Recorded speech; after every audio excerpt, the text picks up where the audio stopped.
Good morning students. Welcome to biology class. I hope you all are fine and have gone through the previous topics. Till now in chapter 3, how do organisms reproduce, we have discussed about the sexual reproduction in plants.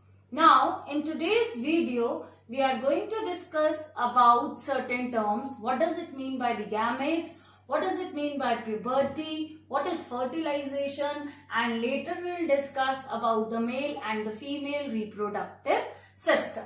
Yes, first of all, you must be clear about certain terms.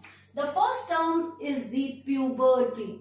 Puberty is the age at which a boy or a girl, they become sexually mature, that is, they are capable of reproducing. By either they are capable of producing the hormones which bring about certain secondary sexual characters in them, and they are able to produce the gametes. For example, in case of boys, the secondary sexual characters which are being observed at puberty are widening of chest, appearance of mustache and beard, voice becomes thick or hoarse, and the testes start producing sperms as well as the hormone called as testosterone is being produced. It is this testosterone only which is responsible for these secondary sexual characters.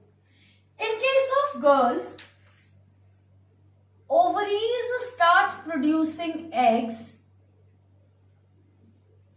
as well as the hormone called as estrogen and progesterone. Estrogen is the hormone responsible for bringing about secondary sexual characters. For example, widening of hips, development of breasts, and progesterone is the hormone which helps in maintaining pregnancy. Other secondary sexual characters involve the beginning of the menstrual phase, which makes her capable to reproduce. Later, you must be clear about the term gametes. The cells that actually take part in reproduction are known as gametes. They could be the male gamete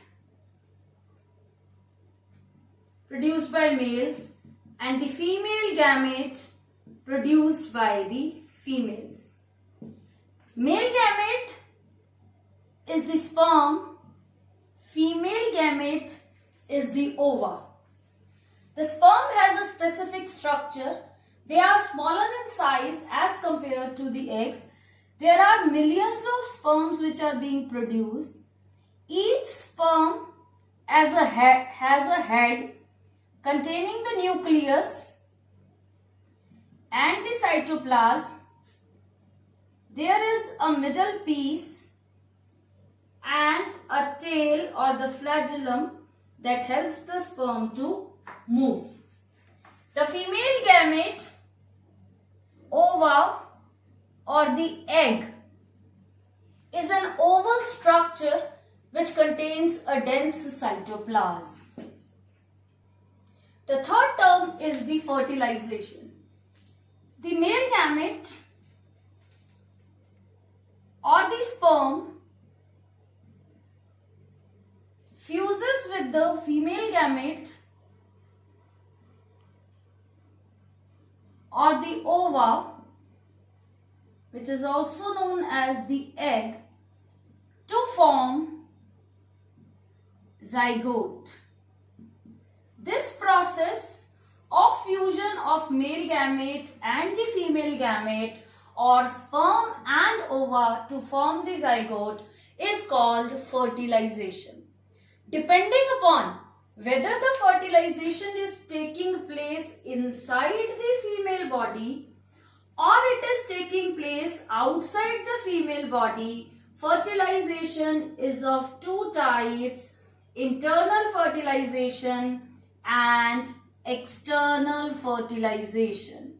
What happens in case of internal fertilization? The fusion of the gametes takes place inside the female body. The male gamete is introduced into the female body during copulation and they fuse to form the zygote. Example: cats, dogs, human beings, in all of them the fertilization takes place in the body of the female. External fertilization, if the fusion takes place outside the body of the female, it is called as external fertilization. In this type of fertilization, the male organism releases the male gametes and the female organism releases the female gametes or the eggs into the water body where they get fertilized to form the zygote. Example: fishes, frogs or toads, all of them fertilized by their gametes get fertilized outside the female body. Now the question arises, even the half of the DNA comes from the mother also and DNA comes from the father also, then why the DNA does not get doubled in the zygote? It is because the gametes, that is the sperm and the ova, they contain only half the number of total chromosomes which are present in an organism. For example, in human beings, there are 46 chromosomes, or we say 23 pairs of chromosomes. Then the 23 chromosomes come from the male gamete, 23 chromosomes come from the female gamete, and thus in the zygote it forms the 2n number, that is the 46 chromosomes. So because sperm and ova, they contain only the haploid set of chromosomes, that is half the number of chromosomes of the total number of chromosomes. That is why when both of them fuse, the zygote, in the zygote, the amount of DNA does not get doubled. Let us now begin with male reproductive system. The male reproductive system consists of these organs and the glands, that is the prostrate glands and seminal vesicles. Let me now tell you about the functions of all these. Testes are the oval-shaped organs, 2 in number, which are present outside the abdominal cavity in the muscular pouch known as scrotum.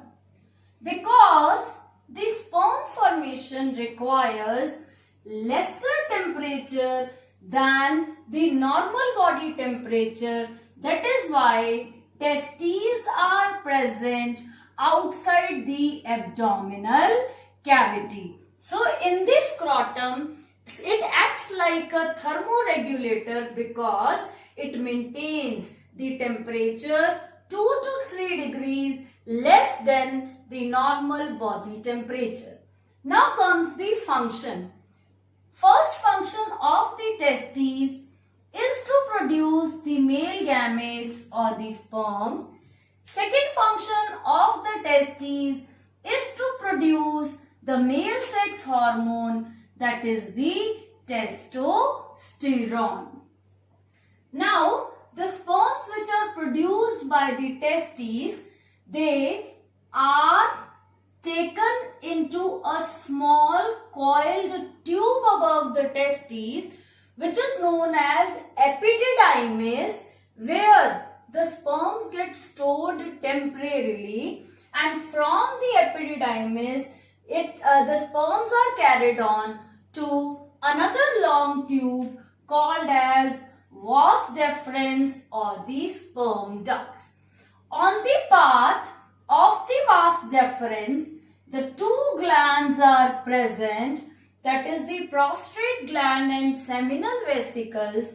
These glands, they add their secretions, pour their secretions into the vas deferens, so that now the sperms are present in a liquid to form the semen. Semen is a liquid that is the secretions of the prostrate and seminal vesicles and the sperms.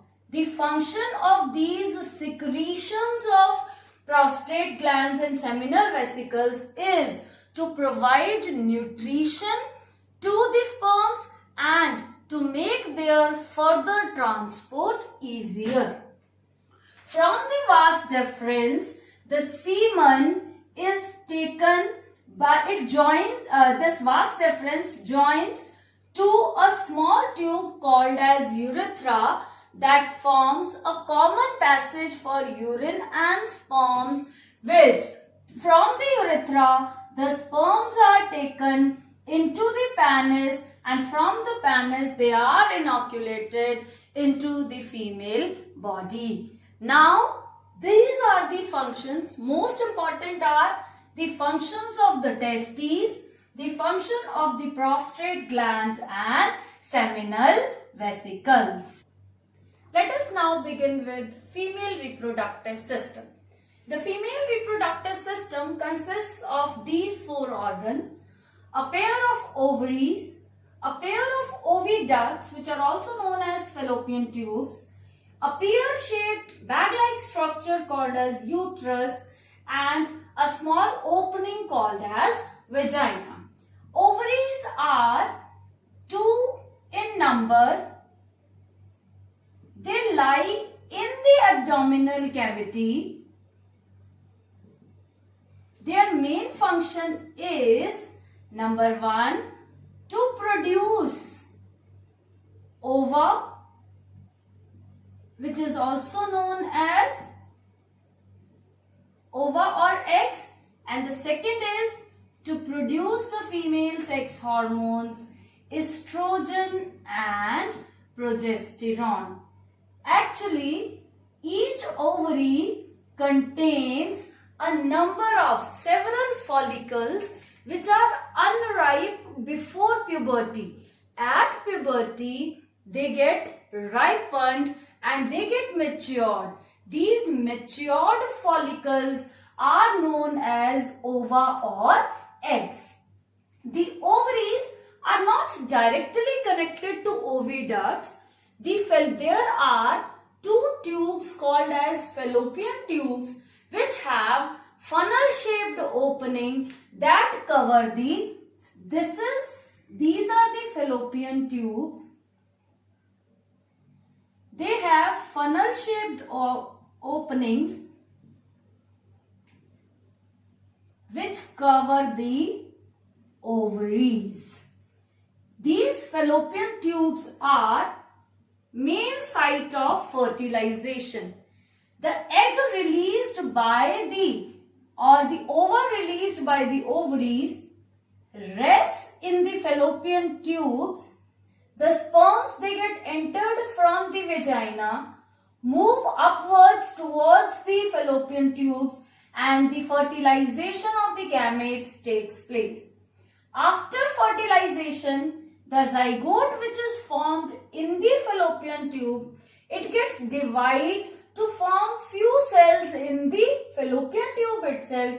Later on, the embryo gets implanted into the pear-shaped organ called as uterus. further development of the embryo into a baby takes place inside the uterus. And the last is the vagina. The uterus is connected to vagina through a small opening, a small constricted area, that is the cervix, and vagina is also known as birth canal. Unlike the male reproductive system, there are different openings for the entry of sperms and for the urine passage. This is about the female reproductive system. Now I'll tell you the steps of fertilization and how the fertilization takes place inside the female body. Now what happens? The sperms, they enter through the vagina and they move upwards towards the fallopian tubes with the help of their tails. This question has been asked in the previous year also, that how the sperms move towards the fallopian tube, that is with the help of their tail. Once the sperms have reached the fallopian tube, the nucleus of the sperm fuses with the nucleus of the ova to form the zygote. Zygote is a single cell. Repeated mitotic divisions take place inside the zygote and it gets converted into a ball of cells that is called as morula, and this stage contains hundreds of cells. Now this ball of cells, it slips down and gets embedded into the wall of the uterus, through where it is connected to the mother's womb via placenta, that I'll discuss with you later. But here you understand, after the zygote formation, there are repeated mitotic divisions in the zygote which forms a ball of cells. This ball of cells slips down, gets embedded into the walls of the uterus, and now this ball of cells is called as embryo. How the further development of the embryo takes place in the uterus, it gets converted into the fetus and then into a baby, we will discuss tomorrow. Thank you.